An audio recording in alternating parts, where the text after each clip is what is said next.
आईपा का जो पहल है बहुत ही काबिल तारीफ़ है।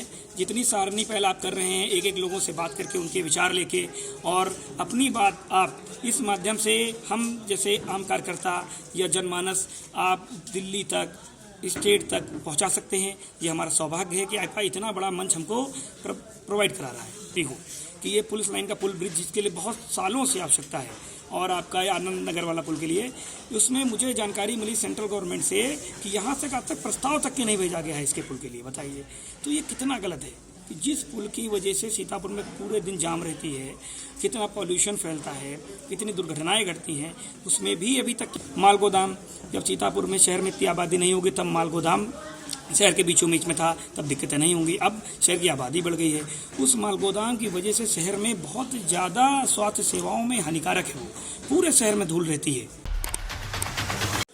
नमस्कार, मैं समी अहमद सीतापुर से। आईपा यानी all India progressive politics association.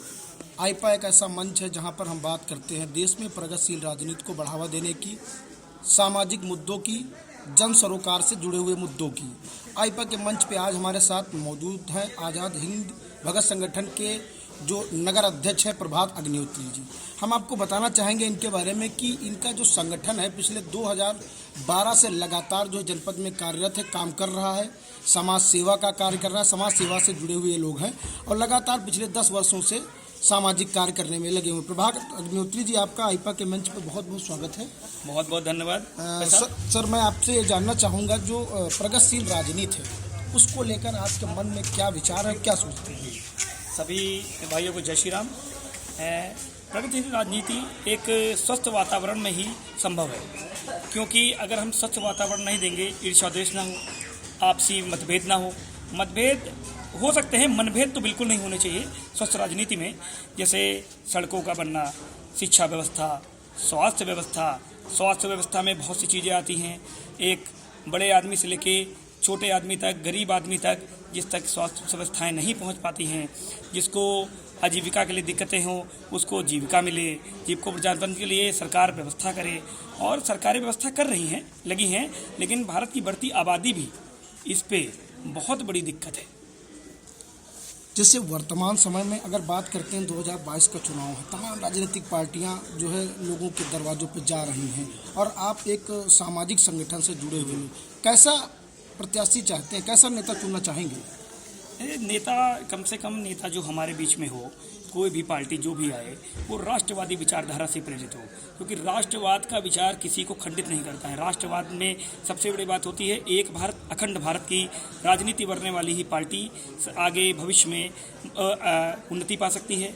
क्योंकि राष्ट्रवाद की विचारधारा से जो भी पार्टी कार्य करती है उसका उद्देश्य ये होता है कि वो सबको रोजगार दे, स्वस्थ लाभ दे, शिक्षा व्यवस्था अच्छी करे, अपराध कम हो, अपराध मुक्त प्रदेश हो, देश हो, जिला हो, नगर हो, ग्राम हो।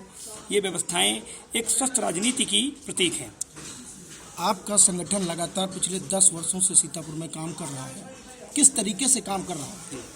हमारे संगठन ने छोटी सी बड़ी कई चीज़ों में कार्य किया है। जैसे मैं आपको बताना चाहूँगा, हम लोग स्वास्थ्य में जिला अस्पताल जैसे है, अगर किसी का स्वास्थ्य नहीं हो रहा उसकी मदद करते हैं, ब्लड डोनेशन कैंप लगवाते हैं, लोगों की समय समय दवाइयाँ जिनको नहीं होता है मेडिकल कैंप लगवाते हैं, आई कैंप लगवाते हैं। और शिक्षा में कहा जाए तो कई गरीब बच्चे जैसे हैं जिनको अपने अधिकारों के बारे में परिवारों को पता नहीं, उनको अधिकार के बारे में बताते हैं कि गवर्नमेंट उनको फ्री शिक्षा दे रही है, उनको बस्ता दे रही है, बैग दे रही है, कपड़े दे रही है, खाने के लिए मिड डे मील के माध्यम से भोजन भी प्रबंध करा रही है उसका, इसके बारे में बताते हैं। और जैसे अपराधियों का हो गया, तो जैसे कई लोग आपने देखा होगा अपराधी हैं, गुपचुप रहते हैं, उसके बारे में हमारा संगठन कार्य करता है बताने के लिए। छोटा मोटा एलआईयू टीम की तरह भी वर्क करती है संगठन हमारी। और पर्यावरण पे हमारा संगठन बहुत कार्य कर रहा है। हमारे संगठन ने इतने वर्षों में लगभग लाखों पौधारोपण किए हैं और जिसकी मतलब कि कोई छुपा नहीं है, सोशल मीडिया पे भी सब चीज़ें हैं और बाकायदा इसकी प्रेस मीट भी है और कटिंग में भी हैं। जैसे हम लोगों का उद्देश्य है पर्यावरण के साथ उनका संरक्षण भी करना। हम लोग संरक्षण भी करते हैं, देख रेख करते हैं, हर मोहल्ले में 100 पेड़, हर पार्कों में पेड़ लगाना, हर महापुरुष की जयंती या पुण्यतिथि पे पेड़ लगाना, ये इसकी प्रत्येक वातावरण को स्वच्छ करने के लिए। सामाजिक संगठन से आप जुड़े हैं, जब आप सीतापुर को विकास के पैमाने से नापते हैं तो आप कहाँ पर दिखते हैं, कितना विकास हुआ सीतापुर में? ये दुर्भाग्य है हमारे सीतापुर का कि पहले 20 साल इसमें समाजवादी पार्टी के एमएलए रहे। उन्होंने 20 साल में रोडें, नाली, सड़क तो चलिए बनती रहती हैं, कोई ऐसा कार्य नहीं किया जिसको नज़ीर कहा जाए। फिर 5 साल राकेश राठौर जी यहाँ एमपी रहे, एमएलए रहे। उन्होंने भी कोई ऐसा कार्य नहीं किया कि आप मीडिया से आप लोग भी सब जानते हैं कि यहाँ पे कोई भी ऐसा कार्य नहीं किया गया जिसको एक ऐसा कह दिया जाए कि हाँ ऐतिहासिक कार्य है सीतापुर की पावन धरा पे। पुराने नेताओं ने जरूर यहाँ कार्य किए होंगे, इसे अस्पताल बनवाया, चाहे प्राइवेट उससे बना हो, लेकिन कुछ ना कुछ सहयोग उनका जरूर रहा होगा। तो मेरी आशा यही है कि यहाँ पे जो भी जनप्रतिनिधि आए एक अच्छे कार्य करे। जैसे हमारे संगठन ने अभी एक पत्र भेजा था रेल मंत्री को कि ये पुलिस लाइन का पुल ब्रिज जिसके लिए बहुत सालों से आवश्यकता है, और आपका ये आनंद नगर वाला पुल के लिए, उसमें मुझे जानकारी मिली सेंट्रल गवर्नमेंट से कि यहाँ से आज तक प्रस्ताव तक के नहीं भेजा गया है इसके पुल के लिए। बताइए तो ये कितना गलत है कि जिस पुल की वजह से सीतापुर में पूरे दिन जाम रहती है, कितना पॉल्यूशन फैलता है, कितनी दुर्घटनाएं घटती हैं, उसमें भी अभी तक की उसकी व्यवस्था नहीं। माल गोदाम, जब सीतापुर में शहर में इतनी आबादी नहीं होगी तब माल गोदाम शहर के बीचों बीच में था, तब दिक्कतें नहीं होंगी। अब शहर की आबादी बढ़ गई है, उस माल गोदाम की वजह से शहर में बहुत ज़्यादा स्वास्थ्य सेवाओं में हानिकारक है, वो पूरे शहर में धूल रहती है।